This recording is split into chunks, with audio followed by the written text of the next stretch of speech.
TV KPM.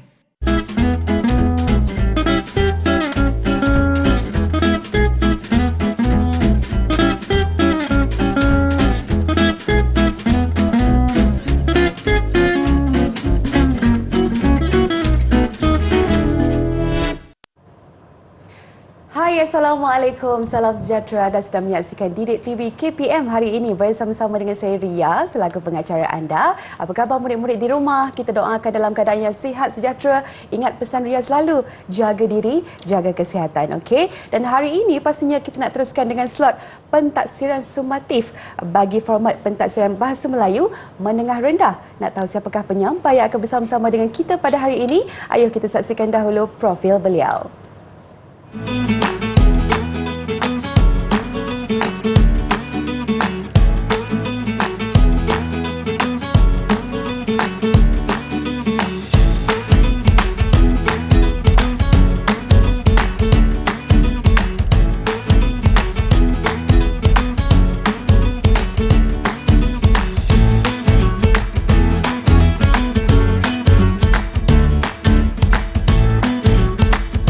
Baik, itulah dia, kita dapat saksikan profil penyampai kita pada hari ini. Dengan itu Ria mengalu-alukan sekali lagi kedatangan Tuan Syafirun Hashim yang merupakan Ketua Penolong Pengarah bagi Unit Bahasa Melayu dan Bahasa Inggeris Sektor Pembinaan Instrumen Akademik Lembaga Peperiksaan Kementerian Pendidikan Malaysia. Assalamualaikum Tuan, apa khabar? Waalaikumsalam warahmatullahi wabarakatuh, Lia.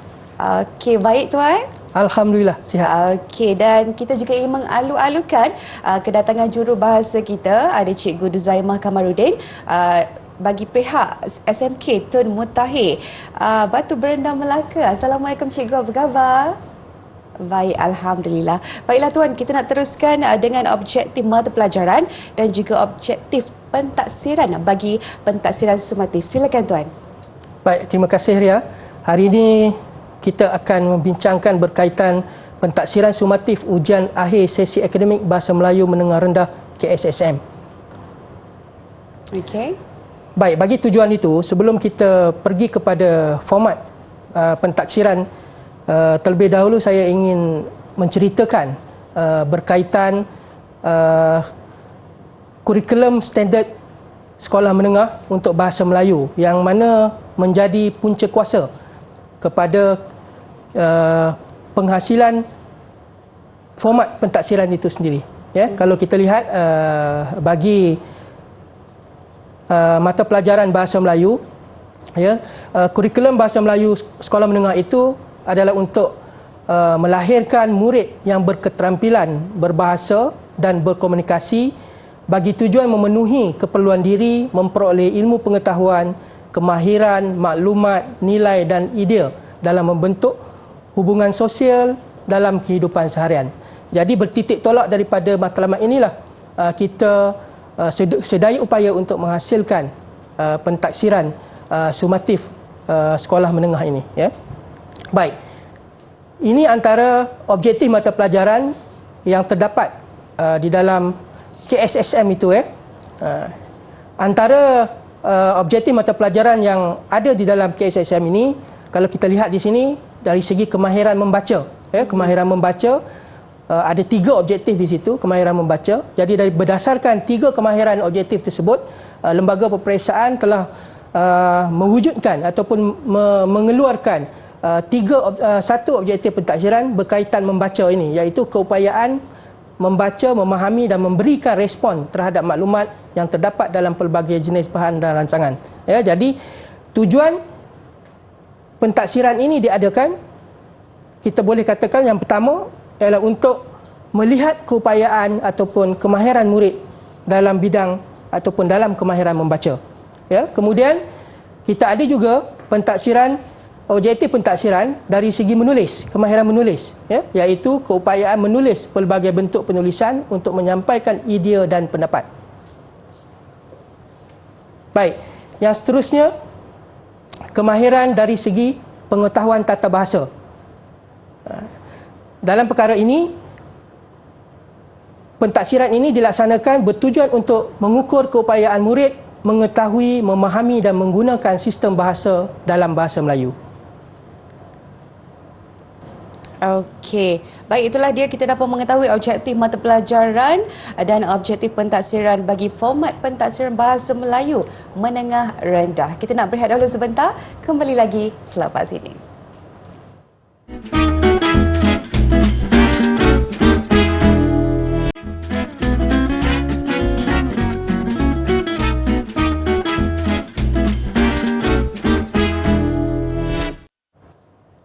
Ayo murid-murid, jom kita masuk kelas. Hari ini kita dalam slot pentaksiran sumatif bagi format pentaksiran bahasa Melayu menengah rendah, dan Ria masih lagi bersama-sama dengan Tuan Syafirun Hashim. Kita nak teruskan Tuan dengan format ujian pula. Silakan Tuan. Baik, Ria, inilah yang ditunggu-tunggu oleh kebanyakan audien kita. Format berkaitan ujian summatif ataupun ujian akhir tahun sesi akademik, ujian sesi akademik, ujian akhir sesi akademik untuk bahasa Melayu. Jadi kalau kita tengok di sini, format ini sebenarnya untuk bahasa Melayu dia ada dua kertas. Bahasa Melayu dia ada dua kertas, iaitu kertas 1 02 palang 1 dan kertas 2 02 palang 2. Ya. Baik, kita lihat satu persatu kepada huraian di dalam slide ini. Yang pertama, kita tengok jenis instrumen. Jenis instrumen untuk kertas 1 ini ialah ujian bertulis, pemahaman dan tata bahasa. Pemahaman dan tata bahasa.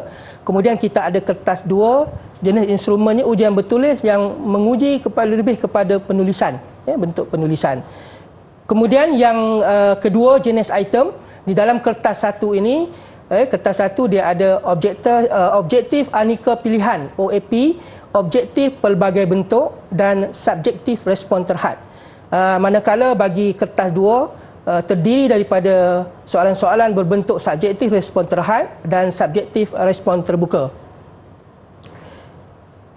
Baik, seterusnya untuk bilangan soalan. Ini yang sangat penting untuk diketahui oleh murid-murid dan guru-guru. Bagi kertas 1 bahagian A, ada 3 bahagian. Bahagian A, soalannya, bilangan soalannya, untuk bahagian A, bahagian morfologi, ada 10 soalan OAP, 10 soalan OAP. Kemudian di dalam bahagian A juga ada soalan pemahaman petikan OAP dengan jumlah soalannya 5 soalan. Jadi bahagian A itu ada 15 soalan. Kemudian bahagian B, morfologi, frasa dan sintaksis, yang bentuk soalannya ialah bentuk objektif pelbagai bentuk. Ada 4 soalan di bahagian B. Kemudian soalan berbentuk pemahaman petikan juga ada di situ, di bahagian B itu. Kemudian untuk soalan 3, soalan 3 iaitu novel, yang lebih kepada soalan komsas, ada 1 soalan. Kemudian di bahagian C kertas 1 itu ada soalan-soalan yang menguji konstruk ataupun perkara yang ditaksir berkaitan pemindahan maklumat. Ada soalan subjektif respon terhad, juga 1 soalan. Tetapi untuk bahagian C ini dia ada perbezaan mengikut tingkatan. Tingkatan 1 yang diuji hanyalah ringkasan. Tingkatan 2 yang diuji ringkasan dan rumusan. Kemudian bagi tingkatan 3 yang diuji di situ adalah ringkasan atau ulasan. Kemudian bagi bahagian A kertas 2, bahagian A kertas 2, kita ada karangan, karangan pendek lah di sini. Dengan kata lain, sebuah karangan pendek, karangan subjektif respon terhad, 1 soalan. Dan bagi bahagian B, karangan terbuka, yang ini lebih panjang, karangan lebih panjang, subjektif respon terbuka. Kita ada 3 soalan, tetapi calon hanya menjawab 1 soalan sahaja. Okey.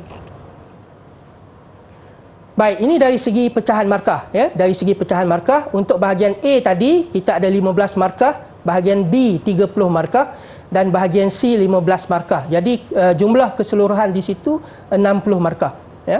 Bagi kertas 2, bahagian A 10 markah, dan bahagian B 30 markah. Jumlah markah di situ 40. Yang membawa markah 40. Dan apabila dicampur kedua-dua kertas itu, dia akan menjadi 100 markah. Okey, untuk tempoh ujian bagi kertas 1, masa ataupun tempoh ujian dia 1 jam 30 minit. Manakala bagi kertas 2 hanya 1 jam. Okey. Yang keenam, konstruk. Konstruk ini kalau dengan bahasa biasanya, kalau dalam bahasa pentaksiran kita panggil konstruk. Tetapi kalau dalam bahasa biasanya kita kata perkara yang ditaksir. Ya, perkara-perkara yang ditaksir. Jadi apa yang ditaksir di dalam kertas satu ini iaitu berkaitan kemahiran membaca dan memahami. Ya, kemahiran membaca dan memahami. Kemudian kita uji juga di sini pengetahuan sistem bahasa. Ya, pengetahuan sistem bahasa. Kemudian bagi kertas 2, kemahiran yang diuji ataupun konstruk yang diuji ialah kemahiran menulis aplikasi bahasa. Ini untuk konstruk. Okey. Kemudian aras kesukaran. Aras kesukaran ini di dalam kertas soalan ini kita memasang ataupun menyediakan bagi setiap satu-satu instrumen itu terdiri daripada 50 soalan ataupun 50% soalan aras rendah, 30% soalan aras sederhana dan 2% soalan aras tinggi. Jadi dia punya ratio ataupun nisbah dia 5-3-2. Okey, dan yang terakhir sekali Ria, kaedah penskoran. Ya, bagi kertas satu kita ada 3 kaedah penskoran bagi kertas tersebut, iaitu kaedah dikotomus, analytical dan holistik. Kemudian bagi kertas 2, kertas penulisan itu kaedah penskorannya ialah kaedah holistik. Okey. Tuan, izinkan saya bertanya, adakah perkara yang diuji untuk setiap tingkatan ini sama ataupun tidak? Baik. Soalan yang bagus ya. Ya. Baik, untuk setiap tingkatan bentuk soalan yang diuji adalah sama. Tetapi kontennya tidak sama. Kerana kontennya akan mengikut tahun semasa murid tersebut belajar.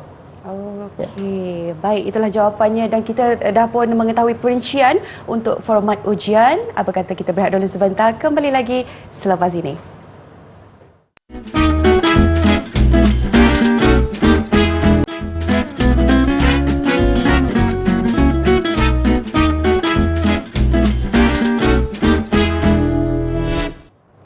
Ayo murid-murid, jom kita masuk ke kelas. Hari ini kita dalam slot pentaksiran sumatif bagi format pentaksiran Bahasa Melayu Menengah Rendah. Dan Ria masih lagi bersama-sama dengan Tuan Syafiron Hashim.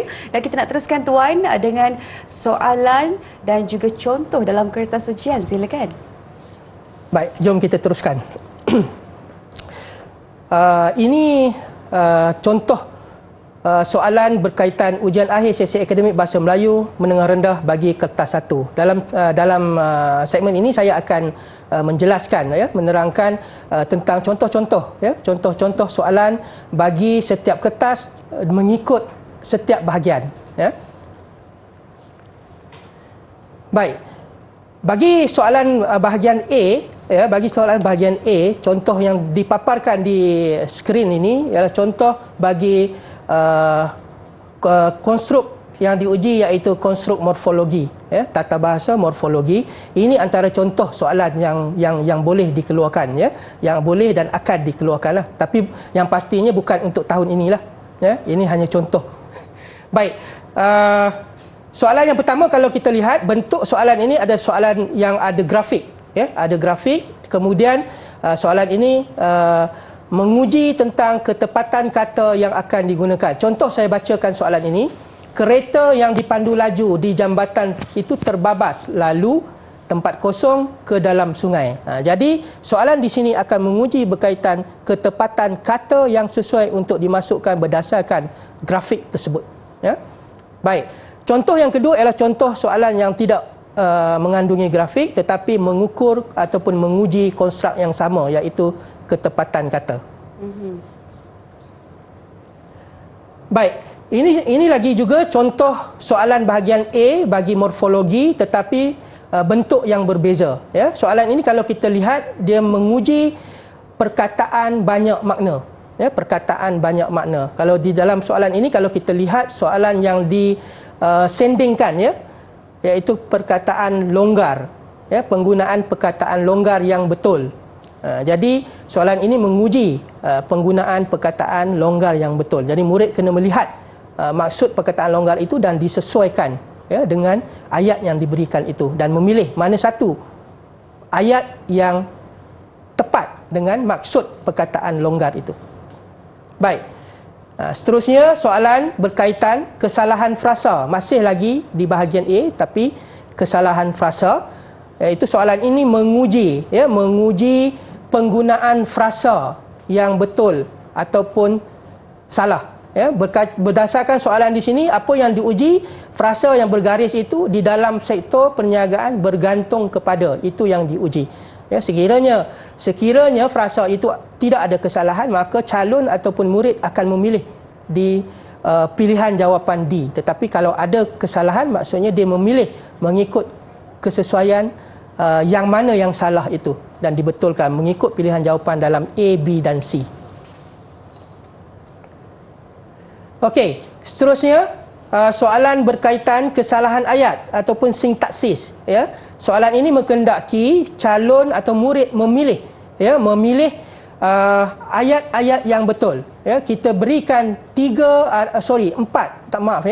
ayat. Kita berikan 4 ayat di situ, kemudian kita berikan dia pilihan jawapan. Jadi murid perlu membaca ke-4 ayat itu dan memilih kombinasi jawapan yang betul, berdasarkan ayat yang diberikan itu.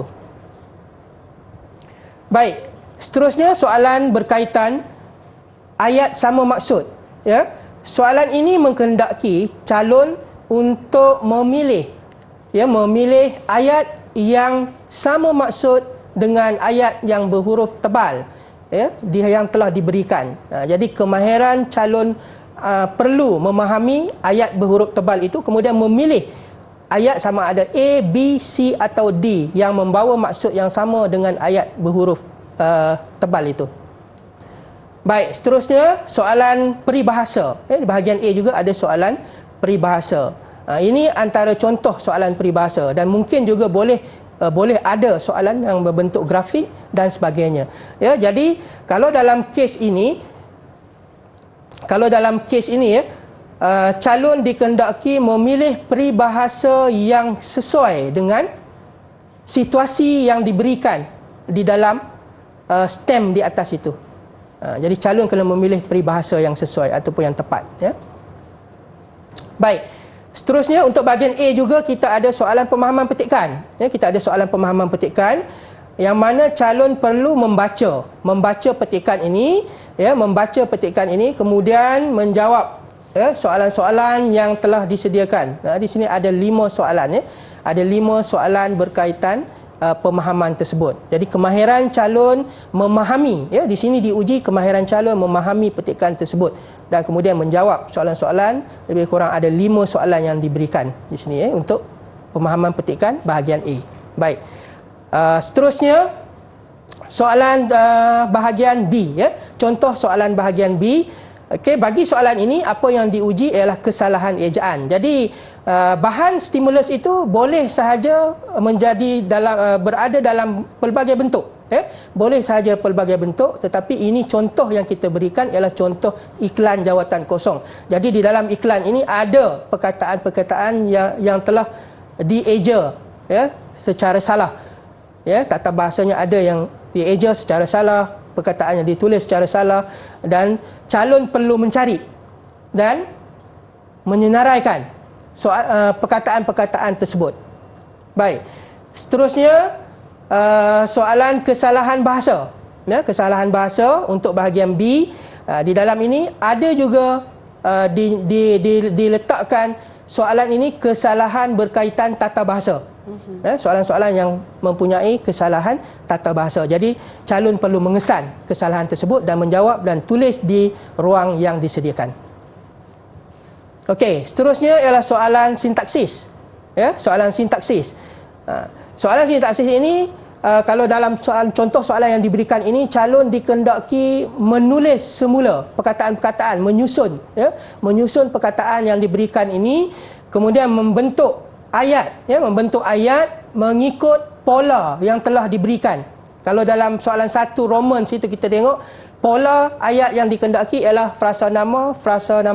Jadi calon perlu menyusun perkataan-perkataan itu menjadi ayat yang gramatis dengan mematuhi pola yang telah ditetapkan.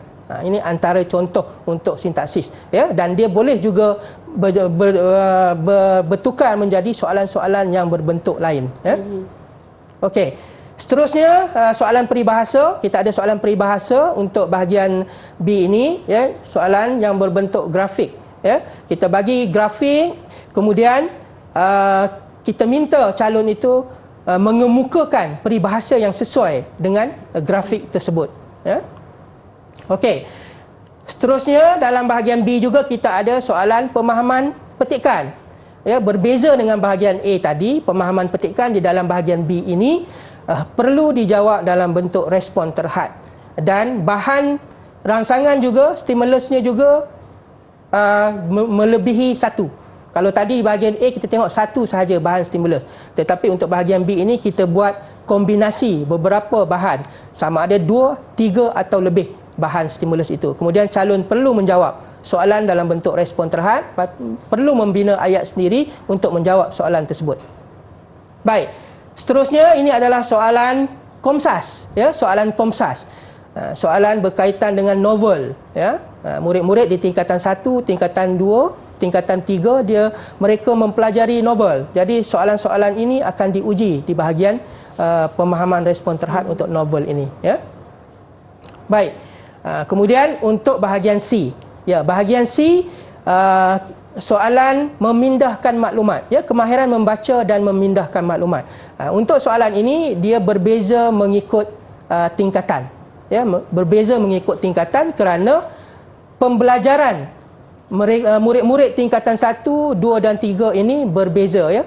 Jadi untuk tingkatan 1 inilah contohnya, ya, contoh soalan meringkas, ya, ringkasan. Dia perlu membaca petikan ini kemudian menghasilkan satu ringkasan mematuhi peraturan yang berada di arahan tersebut. Kemudian kita ada juga soalan rumusan, ya, soalan rumusan. Jadi sama juga tetapi calon perlu membuat rumusan, ya. Jadi kata tugasnya berbeza. Yang tadi menghasilkan ringkasan dan yang ini menghasilkan rumusan. Baik, seterusnya soalan berbentuk ulasan. Jadi soalan ini memerlukan calon membuat ulasan berdasarkan bahan, sama ada bahan grafik atau bahan berbentuk petikan, ya, perlu menghasilkan satu rumusan. Baik, jadi itulah untuk kertas untuk kertas 1 bagi bahagian A, bahagian B dan bahagian C. Baik, seterusnya ialah untuk kertas 2. Nah, kertas 2 ini sangat mudah saja, ya. Okey, dia ada 2 bahagian juga. Ini contoh soalan bagi bahagian A, ya. Kita ada soalan ini memerlukan calon untuk menulis karangan pendek ataupun lebih kepada perenggan, ya. Sebab itu kita dah bagi dia punya maklumat-maklumat di situ. Calon hanya perlu menghasilkan satu karangan pendek berdasarkan maklumat yang diberikan di dalam soalan ini. Baik, yang seterusnya soalan bahagian B iaitu soalan respon karangan respon terbuka, ya.